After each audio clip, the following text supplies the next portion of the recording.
Hello and welcome back to another video. We're in my she shed today. I have to pot up these kale seedlings. I planted these about a month ago and they're very overcrowded. While I'm doing that, I thought I could share some tips and tricks for beginner gardeners.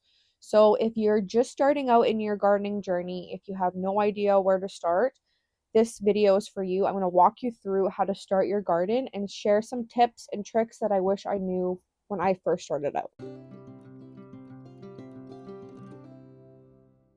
I know there's a lot of information out there, so I'm going to share what works for me and my climate and my lifestyle. You can take what resonates with you and adjust it to fit your lifestyle. Okay, first things first, before you even build a garden bed, you're going to pick where your garden is going to go. You want to choose a really nice, bright location. The more sun it gets, the better it'll thrive. And you should observe the way that the sun travels through your yard. Want to make sure that there's not a ton of shade from any trees or buildings.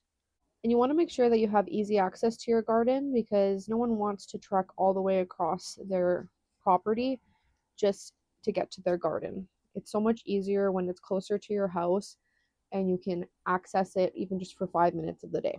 Okay, now you're going to choose what garden beds to build. There's a lot of garden beds out there. You can choose what works for you. But I personally love cedar garden beds. Cedar is naturally rot resistant, so you don't have to treat the wood. It's a little bit more upfront, but it'll last you a long time. I've had people reach out to me to say that their garden bed is 15 to 20 years old. So that's a long time for an untreated wood. You definitely get your money's worth.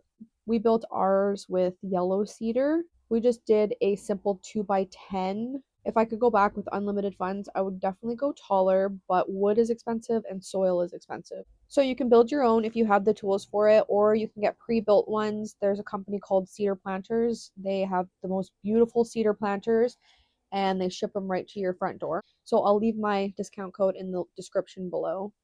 I also love the way that cedar ages. It goes from like this bright yellow red tinge to a silvery gray tinge, and it looks really good as it ages naturally. Okay, so now that you've found the location where you want your garden, you've picked out which garden beds, you need to figure out the positioning of your garden and think about paths of travel. Ideally, you want to be able to take a wheelbarrow in between all of the paths around your garden just to make amending your beds easier, have easier access for watering and for harvesting. You can also lay down like wood chips or gravel on your pathway. I chose cedar wood chips. I personally love the way that they look. It makes the garden feel more natural. And after it rains, cedar gives off this beautiful smell and it just brightens up the wood and it just looks gorgeous. After you've got where your garden beds are going to go, before you fill them, you want to maybe think about adding some vertical structures. Adding vertical structures is going to double your growing space. It'll keep all of your vegetables off the ground and provide better airflow so you'll have less fungal and mildew issues. What I like to grow vertically is indeterminate tomatoes, peas, beans. This year I'm trying squash for the first time, cucumbers, and I'm also growing my grapes that I've been growing for the last 3 years, and I haven't gotten any grapes yet, up a wooden trellis. If you think about vertical structures now, you're not going to be left scrambling in halfway through the year. Just a little side note, those tomato cages that are widely accessible are only meant for determinate tomatoes, which are the bush varieties. If you go with the indeterminate tomatoes, the vining or trailing varieties, they're going to outgrow them really quick and you're going to be left scrambling halfway through the summer. Okay, now you got your garden beds where you want them to go and you've got your vertical structures in place. It's time to fill your garden bed. First, filling up your garden bed, you can line the bottom with cardboard. Just make sure that you're not using that high glossy cardboard and make sure you remove as much tape as you can. Then after you've lined the bottom, you can add like leaves and sticks and yard scraps.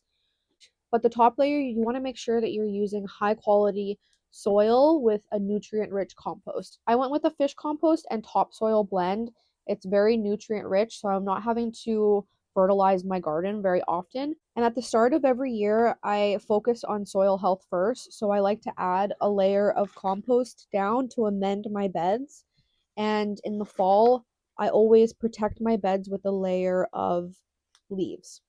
Okay, your garden bed is filled. Now it's time to think about irrigation. I have been gardening for 6 years now, and this is the first year we're going to have irrigation. I'm so excited to not have to hand water my garden every day. Yes, watering your garden is therapeutic, but not if you have to do it every single day. And in the middle of summer, it's just so much easier to have an irrigation set up and your plants are getting an even and consistent watering, which is not necessarily feasible for everybody's lifestyle. We're going to do a drip irrigation and have a timer set up so it just goes off every morning. Okay, you have your garden all set up. It's time to start planting, and you can have your garden perfect, all ready to go, planting the right plant in the right spot, but at the wrong time. So check your last frost date. It's going to determine when you can start planting things outside, when to start things like little seedlings indoors, and understanding of the difference between a cool temperature crop and a warm temperature crop is going to make a huge difference. So cool temperature crops are like peas, lettuce, carrots, broccoli, kale, and warm temperature crops are like tomatoes, peppers, eggplant, zucchinis, and cucumbers. If you're going to be growing things from seeds, there are things that you can directly sow into the ground, like lettuce, for example. Instead of buying a little 6 pack of lettuce at your garden center, you can just buy a pack of lettuce and it's going to have hundreds of seeds in it. You can directly sow them into the ground and you'll have lettuce in like 30 to 40 days. They won't have to go through transplant shock and the root system will be a lot stronger. Some seeds, like tomatoes, should be started indoors just to get a head start. You can grow them in your window or under a grow light and then just transplant them out when the nighttime temperatures are above like 10 degrees Celsius. When you're planting your garden, especially if it's a small kitchen garden, you want to aim to have a polyculture garden, which means you plant multiple plants all in the same space and they benefit one another, versus a monoculture garden where it's one crop in one bed and another crop in another. When you plant flowers and herbs inside of your vegetable garden, you'll have fewer pests, bigger harvests, better soil, more resilient plants, and your garden will have so much more color and life to it. Another thing is you want to plant more than you think. So the spacing on the back of seed packets is usually just for farmers, and when you're planting in a raised garden bed, you can definitely plant more densely. If there's any bare spots in the soil, you can usually fill it with a fast growing crop like lettuce, for example. Just sprinkle in some lettuce seeds. When you plant more densely, you won't have to worry about weeds. There won't be any room for the weeds to grow. You'll be watering less and harvesting more. Your soil will be a lot healthier. And you're creating a little microclimate where you'll have shade and wind protection behind your taller plants. And lastly, you don't have to have an all or nothing mentality. I know it's so easy to just think, oh, I don't have 5 acres of land, I can't really start a garden. But you can start with a couple containers on your deck, for example, or just one small garden bed in your backyard. You can learn as you go, and the important thing is that you're growing your own food and that you're having fun. Okay, that's it for today's video. I have all of my little kale seedlings here. They're going to go back into the window. Thank you guys so much for watching. If you have any questions, make sure to leave them in the comments below, and we'll see you in the next video.